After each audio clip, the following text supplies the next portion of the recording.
Vous le savez, il y a une accélération des obligations extra-financières des entreprises.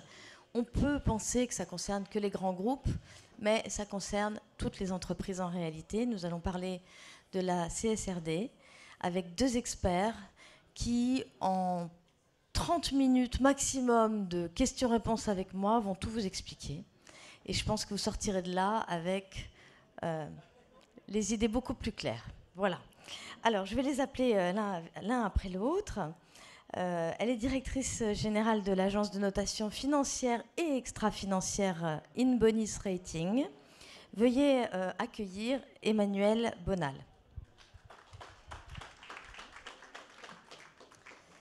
Il est directeur général de l'agence Limite, une agence conseil en communication responsable. Il est également membre de la commission RSE de l'AAACC. Vous allez m'expliquer ce que c'est, parce que je ne l'ai pas, l'acronyme, là je suis désolée. Venez nous rejoindre, Xavier Gay. Alors, je vais m'asseoir avec vous. J'espère que je vais m'en sortir avec mes histoires de micro et d'iPad. Pardon à ceux à qui je tourne le dos, je suis un peu confuse. Alors, merci d'être avec nous aujourd'hui. Vous pouvez me dire ce que c'est l'AACC ? L'Association des agences conseils en communication, c'est une organisation qui a des liens forts avec le MEDEF, puisque membre du MEDEF. D'accord. Voilà. Et cette association professionnelle réunit des agences de communication sur à peu près tous les métiers. D'accord. En effet, la communication est importante en matière de RSE, même si, voilà, c'est pas que de la communication. Enfin, on va en parler justement. Alors, je voudrais savoir de quoi on parle quand on parle de CSRD. Moi, je ne suis pas une experte. Je pense que dans le public, tout le monde n'est pas expert de ce sujet. On parle de quoi, au juste, quand on parle de CSRD ? D'abord, vous. On parle d'une nouvelle directive européenne, une directive qui en fait prend la suite d'une directive antérieure qui était déclinée en France par la DPEF, déclaration de performance extra-financière, que peut-être une bonne partie d'entre vous connaissent ou ont entendu parler. Cette nouvelle directive, elle élargit d'abord le scope et puis elle élargit le nombre d'entreprises directement concernées. Mais, et on aura l'occasion d'y revenir, et c'était votre mot d'introduction, il ne faut pas regarder, en ce qui concerne la CSRD, uniquement les entreprises qui sont, j'allais dire, directement dans les critères posés par elle, mais bien au-delà de ça, toutes les entreprises qui indirectement vont être touchées parce que faisant partie de la chaîne de valeur d'entreprises directement concernées. On va en parler. Voilà. J'aimerais vous donner la parole, Emmanuel Bonal. C'est quoi la différence avec l'ESG ?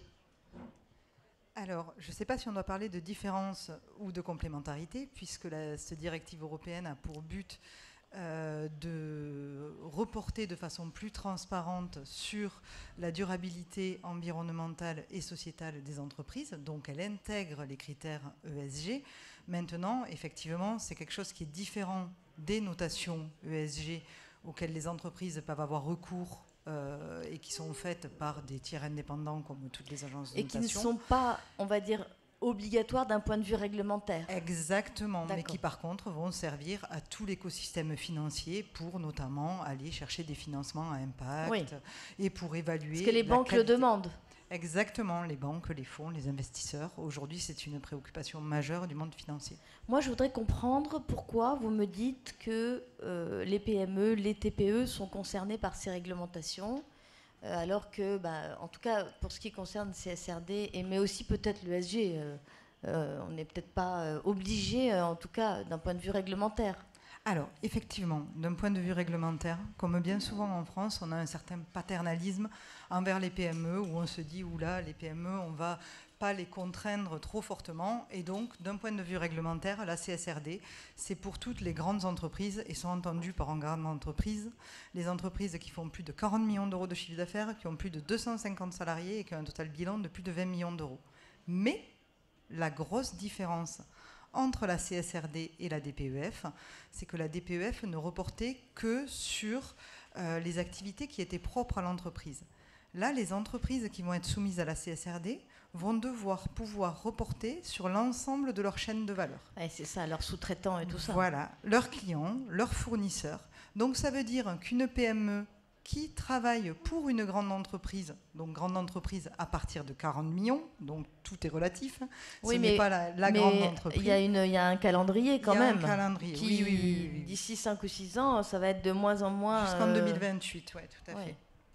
Mais si je peux ajouter un mot là-dessus, une des raisons qui fait que toutes les entreprises sont concernées, c'est que au-delà de la CSRD en tant que telle, cette directive, elle montre bien, j'allais dire le sens de l'histoire, en tous les cas le fait que ça confirme, si tant est qu'il y ait besoin de le confirmer, mais qu'on va aller vers une pression normative et réglementaire de plus en plus forte sur ces sujets-là, y compris pour des encore plus petites entreprises. Donc prendre le train en marche aujourd'hui est absolument fondamental pour l'ensemble des entreprises, et le cadre que pose la CSRD présente un certain nombre d'avantages, en tous les cas. Le calendrier, sur le côté obligatoire réglementaire, en 2 mots, c'est quoi? Donc on a dit jusqu'en 2028. Exactement. Alors la directive est entrée en vigueur au 1er janvier 2024, mais les premières entreprises doivent rendre leur premier reporting à partir du 1er janvier 2025. Et là, il ne s'agit que des entreprises qui étaient soumises à la DPEF et du coup de leur chaîne de valeur. Donc leurs fournisseurs, leurs clients et tout ça. Okay. C'est pour ça que peut-être qu'il y a des dirigeants dans la salle qui ont eu des questions de la part de certains grands comptes avec lesquels ils travaillent par rapport à cette nouvelle directive-là, parce qu'ils doivent reporter sur l'ensemble de la chaîne de valeur.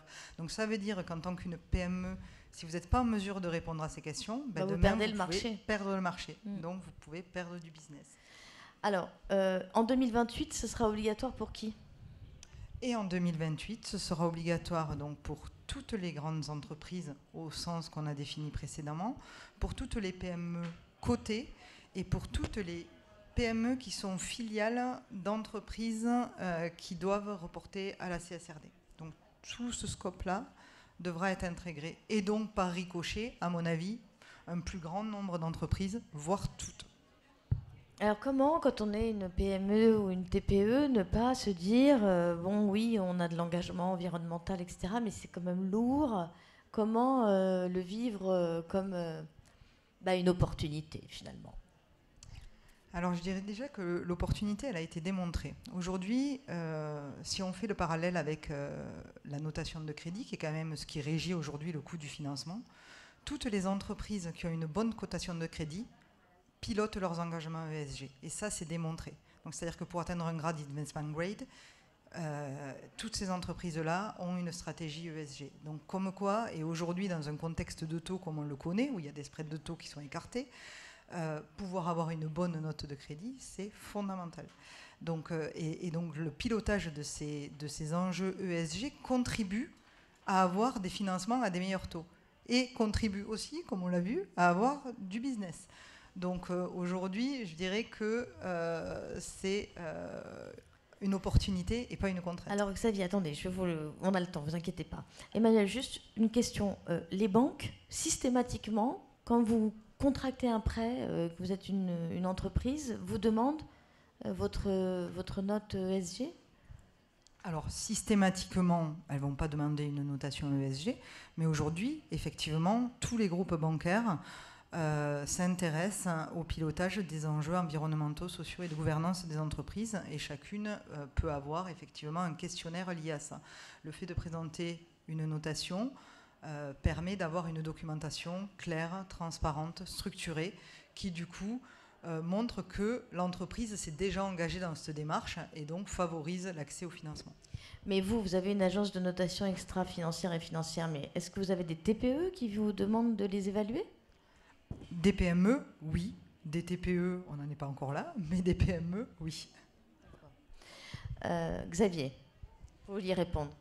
Non, en fait, non, mais vous avez bien fait. Juste ajouter un point sur, j'allais dire, les intérêts objectifs et purement rationnels de se pencher sur ces sujets-là et de les faire avancer, même si ça peut paraître être une contrainte.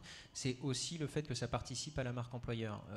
Autour de moi, le nombre d'entreprises qui ont en fait des difficultés à recruter est énorme.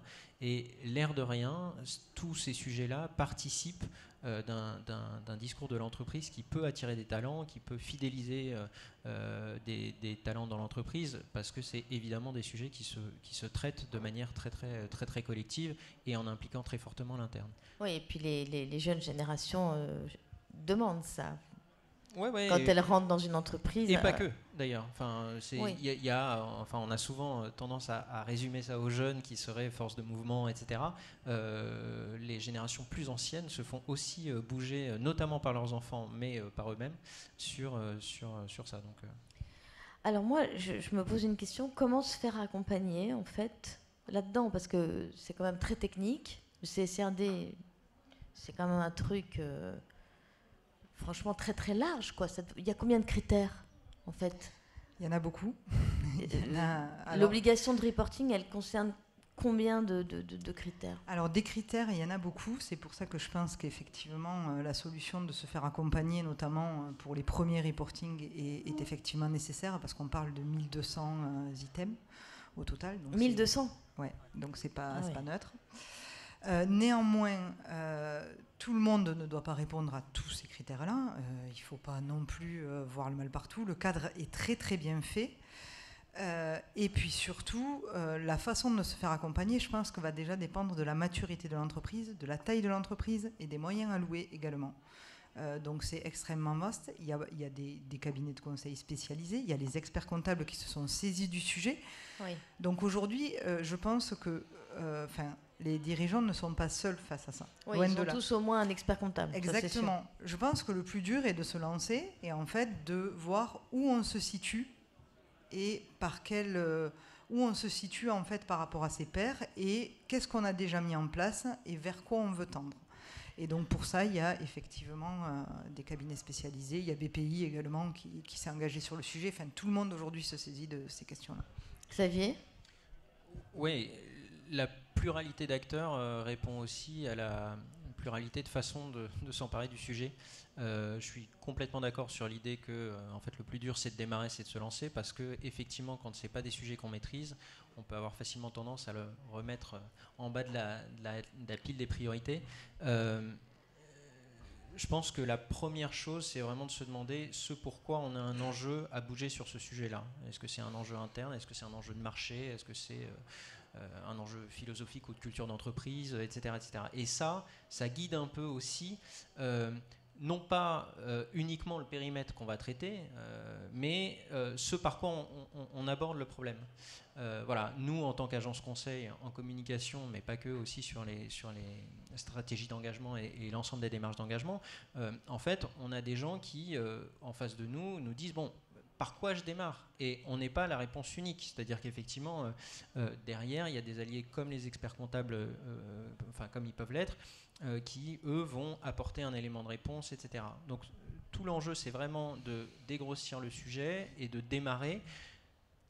Le plus souvent, et c'est une des raisons pour lesquelles les entreprises ont du mal à bouger sur ces sujets-là, c'est qu'elles n'ont pas forcément la ressource en interne, ni pour piloter le sujet, ni même pour, savoir comment l'aborder. Et donc, se retourner vers ses partenaires existants, peut-être déjà, mais aller interroger différents types de partenaires et d'en discuter comme ça assez librement, peut être une bonne façon aussi de se dire, voilà, je décide par quoi je démarre et par quel type de partenaire. Oui, parce que quand on s'est parlé, vous m'avez dit deux choses qui m'ont intéressée, plus que ça, mais vous m'avez dit deux choses qui, à mon avis, il faut qu'on partage avec le public. La première, c'est que il faut déjà regarder ce qu'on fait, parce que souvent les gens remplissent ce type d'obligation sans le savoir, déjà. Et puis vous m'avez dit un autre truc qui m'a amusé, vous m'avez dit c'est pas une stagiaire ou un stagiaire sur un coin de bureau qui doit piloter ça dans l'entreprise, c'est le dirigeant. Ouais. Absolument, sur les deux aspects, avec un point qui est fondamental, qui est que souvent quand on fait plein de choses sans forcément l'avoir formalisé très fortement, etc., qui sont venus s'empiler au fil des années, parfois par l'initiative de personnes de l'interne, parfois par des opportunités externes, etc., on n'a pas forcément le recul réflexif suffisant pour bien distinguer des choses qui ont des niveaux d'impact très différents. Et in fine, moi je suis assez frappé parfois. Donnez-nous quelques exemples concrets, pratiques, pour qu'on se rende compte. Un exemple très concret qui m'est arrivé il y a pas plus tard qu'un mois, d'un dirigeant d'une boîte de la tech qui m'expliquait qu'il avait mis en place le tri des déchets. Qui consiste grosso modo à mettre une poubelle de papier près l'imprimante, je caricature un peu mais on n'est pas loin, et en parallèle avait mis toute une démarche, avait structuré tout un dispositif d'égalité sociale dans l'entreprise et de développement des talents. Et je lui dis mais vous pouvez pas me raconter ça comme ça. En fait, pardon, mais le tri des déchets, s'il est absolument nécessaire et essentiel de le faire, il est très anecdotique dans votre fonctionnement. Donc faites-le, continuez de le faire, je ne vous dis surtout pas de l'arrêter, mais par contre, vous ne pouvez pas le mettre au même niveau que tout le programme dont qu'il était en train de me raconter un peu succinctement. Donc avoir aussi le regard extérieur, c'est être capable de remettre les bons niveaux d'impact sur les différents types d'initiatives qui peuvent être pris, et donc d'appuyer là où il faut appuyer prioritairement et d'entretenir ce qui est déjà en place et mérite d'être continué. Mais voilà. Vous voulez ajouter quelque chose ? Oui, tout Après, à fait. On va faire une petite séance de questions-réponses. Tout à fait. Ce que vient de dire Xavier, c'est vrai que c'est fondamental. Je pense que notamment concernant les risques environnementaux, qu'on soit une entreprise du secteur du bâtiment ou qu'on soit une entreprise du secteur des services, l'enjeu à piloter n'est pas du tout le même. Et donc la priorisation de ce qu'on va mettre en place, parce que je pense qu'on est tous conscients que de toute manière, c'est de l'investissement, et dans un contexte tendu comme on le connaît, on n'a pas forcément non plus toujours envie de surinvestir sur des choses qui ne vont pas avoir un impact réel. Il faut absolument prioriser quels sont les risques qui sont les plus relevants pour mon activité versus ceux qui ont un impact négligeable au regard de notre secteur, quoi. Et ça, c'est fondamental. Merci à tous les deux. Alors, je vous propose de poser vos questions. Est-ce qu'il y a des questions dans la salle ? Franchement, n'hésitez pas. On est là, nos deux speakers sont là pour répondre à vos questions, même les plus simples. Oui, il y a une question. Madame, c'est bon. Merci Je veux bien que vous vous présentiez. Oui, Yolande Blondet, j'accompagne à la transformation des entreprises à leur durabilité et je suis auditrice de durabilité. Je pense que ça peut être intéressant que vous apportiez une précision sur le fait que les théoriques 1200 indicateurs ne sont en réalité jamais exploités dans l'entreprise de par l'analyse de matérialité. Je pense que ça pourrait détendre alors, on l'a un peu dit, j'aurais peut-être dû vous relancer, Emmanuel. Merci beaucoup pour la question. En effet, sur les 1200, est-ce que selon les entreprises, certains s'appliquent plus à telle entreprise que d'autres, à tel type d'entreprise? Oui, tout à fait. C'est le cadre complet et très complet parce qu'il doit pouvoir répondre à toutes les entreprises, mais en revanche, les questions auxquelles doivent répondre chacune des entreprises dépendent effectivement du secteur d'activité, vont dépendre du plan effectivement de l'entreprise. Donc encore une fois, l'objectif de la CSRD, c'est de mettre en place un plan sur du long terme, un plan de transformation. Donc l'objectif, c'est de s'améliorer et c'est de pouvoir évaluer cette transformation. Donc c'est pas de pouvoir répondre à tous les items et d'être bon sur tous les items. Très bien. Alors oui, madame, peut-être vous pouvez passer le... Merci beaucoup. Nathalie Fussler, je suis la directrice environnement de la Confédération des grossistes de France. Donc je représente les entreprises du commerce de gros. J'avais une question par rapport à la responsabilité. Les entreprises qui sont soumises à la CSRD ont cette responsabilité de publier leurs rapports et de répondre à ces critères. Ensuite, elles vont interroger leur chaîne d'appro et donc demander aux entreprises qui ne sont pas concernées par cette CSRD. Et du coup, elles n'ont pas vraiment de moyens de pression, si je puis dire. Alors je comprends bien votre remarque de dire il est temps pour elles de monter dans le train, mais elles ne sont pas obligées par la CSRD, puisqu'elles sont, ces petites entreprises, notamment ces PME. Il me semble qu'il y a des risques de perdre le marché, quoi. Du coup, c'est-à-dire que l'entreprise qui vous commande, enfin votre client, en fait, s'adresse à quelqu'un d'autre qui sera un peu plus au taquet sur ces sujets-là. Enfin, j'imagine que c'est ça. Oui. Et puis là, pour le coup, c'est tout l'enjeu du dialogue partenarial et du dialogue entre parties prenantes, vraiment pour faire en sorte. Enfin, vous avez un rôle en fait hyper important à jouer pour réussir à les embarquer, justement en, j'allais dire, éclairant bien ce dont vous avez besoin de leur part. Et typiquement, c'est effectivement, merci pour la précision sur les 1200, parce que effectivement, dès qu'on voit la CSRD comme un sujet technique, on se met à distance et on ne fait plus rien. Si simplement on se demande comment on clarifie dans tout ce qu'on fait, comment on clarifie ce qu'on fait de bien, comment on identifie ce sur quoi il faut qu'on bouge, et après ça, comment on bouge, on ne voit plus tout à fait le sujet de la même façon. Donc je pense que votre enjeu, de toute façon, le calendrier est quand même relativement large, et on imagine que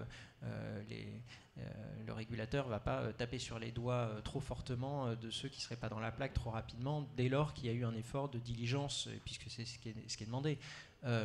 Donc voilà, donc vraiment l'enjeu c'est d'être en dialogue avec eux, et autant que possible, si vous pouvez faire si vous pouvez jouer le rôle de les embarquer par de la pédagogie et de la sensibilisation, voilà, ça peut être précieux.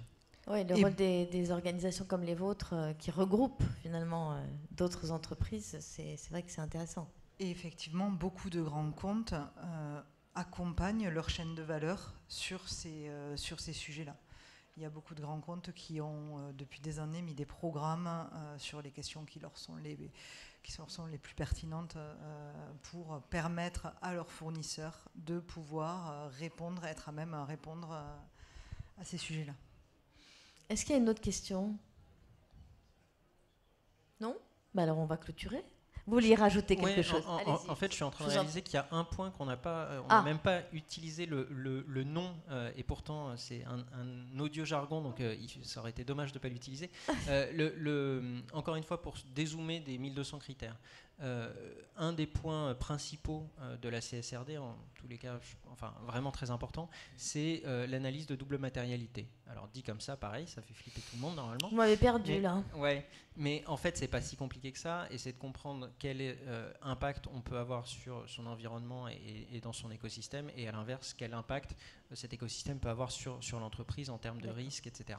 Ce que je veux dire par là, c'est que même si on ne la fait pas techniquement, et elle n'est pas forcément compliquée à faire, mais même si on ne la fait pas, de simplement avoir un temps de réflexion sur concrètement quels sont mes impacts et comment je me positionne par rapport à ça, c'est déjà, je ne vais pas dire 80% du boulot, mais vraiment une énorme étape de franchie. Et j'allais dire, si simplement vous avez structuré la façon de répondre à cette question, en fait, vous avez déjà mis vous aurez avancé d'un grand pas sur ces questions-là et sur la CSRD. Vous ne croyez pas que c'est déjà beaucoup le cas quand même? Les entreprises se posent la question beaucoup quand même. Si, justement. Alors souvent, parfois de manière pas suffisamment formalisée, mais en fait beaucoup. Et c'est pour ça qu'en fait on dit, et c'est l'idée de ce talk est vraiment venue de ce que Emmanuel et moi entendons de plus en plus des patrons se dire « Oulala, mais en fait, je suis en train de me rendre compte qu'indirectement, je suis concerné, mais alors comment je fais ?» etc. Et il y a un effet tétanisant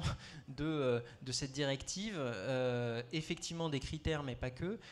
Et en fait, ce qu'on dit, c'est justement, vous avez probablement bien plus avancé que ce que vous ne pensez. Maintenant, il s'agit peut-être de clarifier un peu tout ce sujet-là, et puis surtout de réussir à le faire avancer.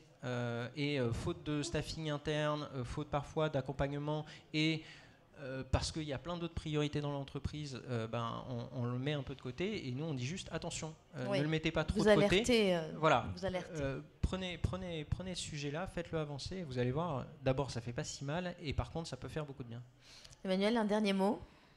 Et puis ça donne beaucoup de sens à tout ce qui est fait dans l'entreprise. Je pense que c'est vraiment des sujets qui sont extrêmement vertueux. Vertueux, on l'a dit, pour le business. Vertueux pour l'accès au financement. Vertueux pour le recrutement, et je pense que c'est quand même les 3 piliers fondamentaux des entreprises, hein, les hommes et les femmes qui la composent, le financement pour pouvoir continuer à croître, et puis le fait qu'on doit s'inscrire quand même dans un changement environnemental aujourd'hui où on est tous confrontés, et si on veut que notre business soit durable, il faut quand même penser à notre environnement, et je pense qu'aujourd'hui tout le monde en est conscient de ça. Et donc le fait de faire ce travail-là permet en fait uniquement de retranscrire l'aspect vertueux de son entreprise. Donc c'est bénéfique pour tout le monde. Merci à tous les deux, merci beaucoup. Merci.